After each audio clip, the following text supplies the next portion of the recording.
Hey, Mighty Habit Makers, welcome back. It's Steven here, and we like to dig deep into the stuff that matters.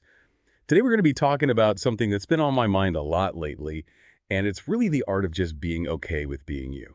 It's so easy to get caught up in trying to be the best version of ourselves, chasing after some ideal that we have in our heads. But what if I told you the secret to a happier life is actually just being you? Like the real you, quirks, flaws, and all. So that's what we're going to dive into today. How to embrace those imperfections that make you, well, you.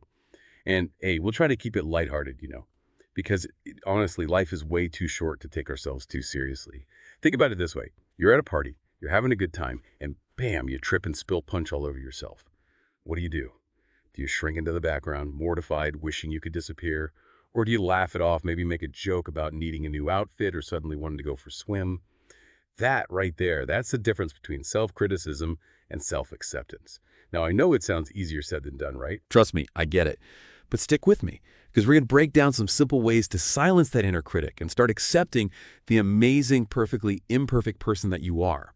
We'll talk about how to challenge those negative thoughts, celebrate your strengths, and maybe even learn to make friends with that voice in your head that just won't quit. Because, believe it or not, even that annoying inner critic has a role to play in all of this. So let's dive in, shall we? All right, so how do we actually go from like self-doubt to self-love? I mean, it's a journey, not a destination, right? There's no quick fix. But there are some really powerful mindset shifts, that can make a huge difference. And I think one of the biggest hurdles we all face when it comes to self-acceptance is that nasty habit of comparing ourselves to others. You scroll through social media, you see everyone else seemingly like living their best lives, and suddenly you feel like you're not enough. But here's the secret: they don't. They really don't. Everyone has their own struggles, their own insecurities, their own days when they feel like they're just barely keeping it together. Some people are just better at hiding it. So instead of comparing your behind the scenes bloopers to someone else's highlight reel, try to focus on your own progress. Yeah. Celebrate your own unique journey. I think it's like, imagine if everyone was the same. Like, seriously, picture a world where everyone looked the same, thought the same, had the same talents. Wouldn't that be like the most boring thing ever? It's our differences that make life interesting. Our quirks, our flaws, the things that make us unique. So the next time you find yourself comparing your chapter 1 to someone else's chapter 20, remember everyone's writing their own story at their own pace. And your story, with all its twists and turns and plot twists, is just as important, and it's worthy of being told.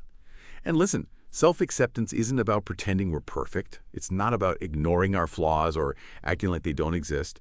It's about acknowledging them, accepting them as part of who we are, and then choosing to focus on our strengths. It's kind of like tending a garden, right? You might have some weeds popping up here and there, but you don't let them take over the entire garden. You focus on nurturing the beautiful flowers, the ones that bring you joy. Here's a little something you can try, a little exercise. Take a few minutes and think about 5 things you love about yourself. And they could be big things or small things. Yeah. Like maybe you have an amazing laugh, or maybe you make a mean cup of coffee, or maybe you're just really good at parallel parking. Whatever it is, write it down. Put it somewhere you can see it every day and remind yourself of all the awesome things that make you, you. Because remember, self-acceptance, it's a practice. It's not a one-time event. It's about showing yourself the same kindness and compassion you would show to a friend. So be patient with yourself, be persistent, and most importantly, be kind to yourself. But here's the thing. What about those times when life throws us a curveball? How do we stay grounded in self-acceptance when we're facing challenges, setbacks, those moments that just make you want to crawl under the covers and hide? Well, that's where resilience comes in. Yeah, life, it's kind of like a roller coaster, right? It's got those ups and downs, the twists and turns. And you think you've got a handle on things, and then bam, it throws you for a loop, and you're left feeling kind of like, whoa, what just happened?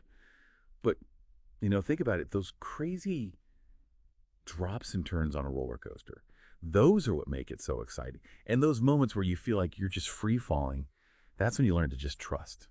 Trust that you'll come back up. And that's kind of what resilience is all about. It's like that safety harness that keeps you secure while you're on that wild ride we call life. It's that ability to bounce back from tough times, to learn from those mistakes we all make, and just keep moving forward, even when you feel like you're ready to give up.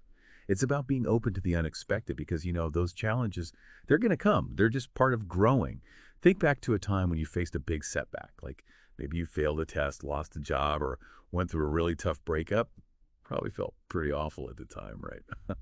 But now looking back, you might realize that experience It actually taught you something really valuable. Maybe it made you rethink your priorities, or develop some new skills. Or maybe it even helped you discover a strength you didn't know you had.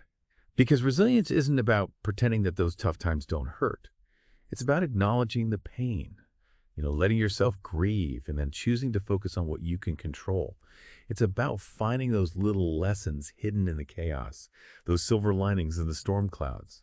And one way to really build up that resilience is through gratitude. Yeah, gratitude. Even on those days when everything seems to be going wrong, there's always something to be thankful for. Even if it's something small like a good cup of coffee in the morning, a sunny day, or even just the fact that you woke up that day. Taking a moment to just appreciate those good things, even the tiny ones, it can really shift your whole perspective and help you face those challenges with a little more, optimism.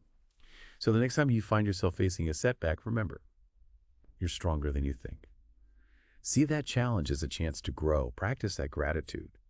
And just trust that you've got what it takes to get through anything life throws your way. Yeah. Because even superheroes need a break sometimes, right? So be kind to yourself, celebrate your wins, and don't be afraid to ask for help when you need it.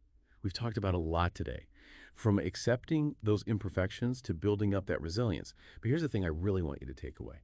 Self-acceptance, it's a journey. It's not a finish line you cross.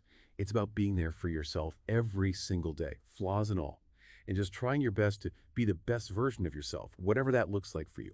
So go out there, embrace those quirks, celebrate those strengths, and keep those mighty habits rolling.